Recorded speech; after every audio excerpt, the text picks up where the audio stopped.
Hello everyone, welcome to my YouTube channel the Iron Bell. आज के इस video में मैं नेवी मेडिकल से रिलेटेड सारे डाउट मैं कवर करने वाला हूँ। आज की इस वीडियो में मैं नेवी मेडिकल की रिव्यू देने वाला हूँ। स्टेप बाय स्टेप मैं कंप्लीट प्रोसेस आपको बताने वाला हूँ।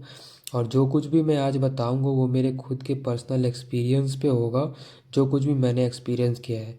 बिफोर स्टार्टिंग द वीडियो मैं एक चीज़ और बताना चाहूँगा।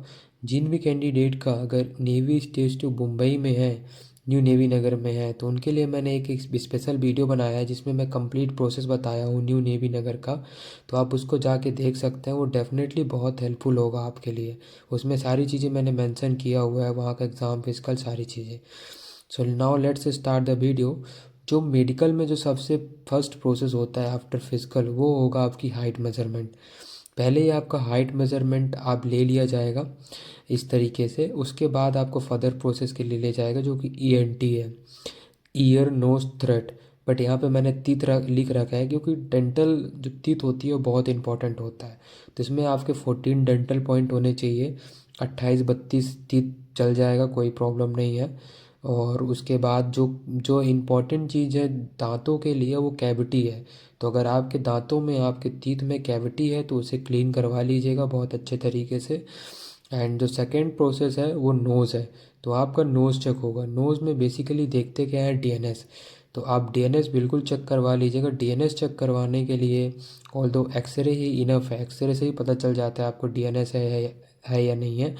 तो आप बिल्कुल आप डीएनएस चेक करवा सकते हैं। उसके बाद जो थर्ड चीज़ है वो ईयर होता है। ईयर बहुत इंपॉर्टेंट है, बहुत सेंसिटिव पार्ट है। तो ईयर में वैक्स क्लीन करवा लीजिएगा ज़रूर से, क्योंकि अगर वहाँ पे वैक्स मिला तो वो भाई आपको रिजेक्ट कर देंगे। क्योंकि अगर वैक्स होता तो ड्रम नहीं दिखता, ड्रम देखना ज़रूरी है। ये ड्रम से ही सारी चीज़ें होती है। तो जो एंड ऑफ द डे अगर बंदे फंसते हैं तो वैक्स में, तो उसे आप ज़रूर क्लीन करवा लीजिएगा। एंड जो नेक्स्ट पार्ट होता है वो आपका रहेगा आइज़ का। तो आइज़ के लिए जो करेक्ट विज़न है वो 6/6 है, और इनकरेक्ट विज़न है आपका 6/12। तो अगर आप स्पेक्ट्रल लगाने के बाद 6/6 ला सकते हैं तो आप बिल्कुल फिट हैं, बिल्कुल नेवी के लिए फिट हैं। और जो नेवी में जो आइस चेक होगा कुछ इस तरीके से रहेगा कि ये वहाँ पे करेंगे कि आपको 10 to 15 फीट में खड़ा कर देंगे, और ये चार्ट पढ़वाया जाएगा। ये जो आप चार्ट देख रहे हैं कुछ इस तरीके का चार्ट रहेगा, वो चार्ट पढ़वाया जाएगा। और कुछ इस तरीके से अफसर आपकी आँख को बंद करेंगे 10 to 12 फीट में आपको खड़ा करके। तो एक चीज़ और मैं मेंशन करना चाहूँगा। होता क्या है कि जो चार्ट के पास ना आपको 5-10 मिनट या फिर आधे घंटे पहले ही ग्रुप में वहाँ बैठा देंगे। तो आप ट्राई करिएगा, ये चार्ट जो आपको दिख रहा है ना, जो शब्द आपको, जो वर्ड आपको नहीं दिखेंगे उन वर्ड को याद कर लीजिए, छोटे छोटे वर्ड्स को याद कर लीजिएगा, ताकि अगर आपको थोड़ा बहुत प्रॉब्लम भी होगा तो वहाँ पे आप क्लियर कर पाओगे। और एक वन वन वन इम्पॉर्टेंट बात ये भी है कि अगर आपको चश्मा लगता है, स्पेक्टेकल लगते हैं आपको, तो वहाँ पे बताना नहीं है पहले से कि मुझे लगता है। पहले आपको पढ़ने की कोशिश करनी है, अगर नहीं पढ़ पाते तो आप ज़रूर बताइएगा। एंड जो नेक्स्ट प्रोसेस होता है वो प्राइवेट पार्ट होता है। बेसिकली प्राइवेट पार्ट में देखते क्या है, हाइड्रोसील चेक करेंगे, आपका हाइड्रोसील वगैरह तो नहीं है। उसके बाद जो सेकंड है पाइल्स, पाइल्स यानी कि बावसीर वगैरह चेक करेंगे आपका। तो यही दो इंपॉर्टेंट चीज़ें हैं जो कि देखा जाता है। और पेनिस में आपको देखेंगे कि जो छेद वगैरह, होल वगैरह वो प्रॉपर तरीके से है या नहीं है। और हॉट हाइड्रोसील चेक करेंगे कुछ इस तरीके से, मसल मतलब प्रेस करके उसको हाइड्रोसील चेक करेंगे।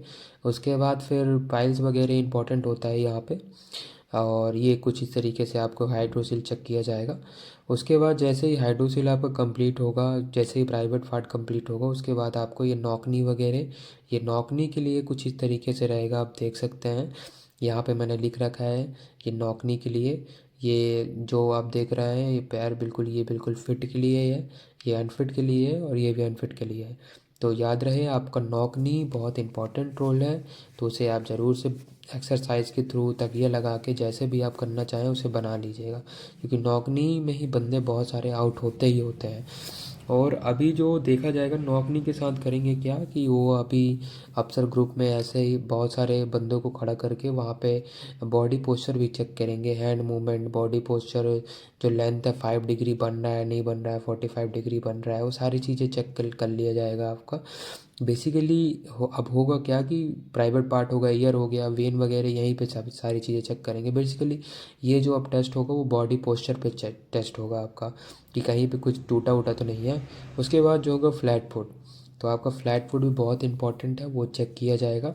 फ्लैट फुट चेक तो वैसे नॉर्मली पता चल जाता है, बट अगर नहीं पता चलेगा तो करेंगे क्या कि कलर्ड वाटर ज़मीन में रख के उसमें आपका पैर से रखवा के उसके बाद फिर आपका ये चेक किया जाएगा। आपको चलने के लिए बोलेंगे उसमें पैर रख के, तो जब आप पैर रख के चलेंगे तो कुछ इस तरीके से फुट प्रिंट आएगा। उस फुट प्रिंट के थ्रू आपके फ्लैट फुट है या नहीं है उसके उसमें जजमेंट देंगे। तो बस यही सारी चीज़ें हैं जिसमें फ्लैट फुट पता चल जाता है। नाउ नेक्स्ट जो चीज़ रहेंगी वो चेस्ट मेज़रमेंट का रहेगा। आपका चेस्ट मेज़रमेंट लिया जाएगा, एक्सपेंसन विदाउट एक्सपेंसन। उसके बाद फिर बस यही मेडिकल है। और मैं बताना चाहूँगा जो नेवी मेडिकल होता है ना, वो बहुत इजी होता है guys as compared to air force. Air force का मेडिकल बहुत बहुत टफ होता है, और नेवी का मेडिकल तो सिर्फ ऊपर ऊपर से लिया जाता है, और एक दिन में 400 से 500 बंदे आते हैं, तो बस एक पर बंदे मैं बोल सकते हैं 2 मिनट 3 मिनट ही चेक करते हैं। और नेवी में ना तो चेस्ट एक्सरे होता है आपका, ना तो यूरिन टेस्ट होती है, ना तो बोल सकते हैं अपना ये ब्लड टेस्ट होता है। तो आप समझ सकते हैं कि कितना इजी होता होगा सारी चीज़ें नेवी मेडिकल में। तो कोई इतना बड़ा इशू नहीं है, बस अपने आप पे बिलीव रखिएगा, सारी चीज़ें हो जाएगा, मेडिकल भी आपका क्लियर हो जाएगा। That's it. ये मेरा टेलीग्राम चैनल है, आप इसमें जुड़ सकते हैं। मैं जो भी छोटी मोटी अपडेट्स होती हैं, जो भी मैं सोच समझता हूँ कि ये हेल्पफुल हो सकता है आपके लिए, तो वो सारी चीज़ें मैं शेयर करते रहता हूँ। I hope this video will be very helpful for you. जय हिंद, वंदे मातरम।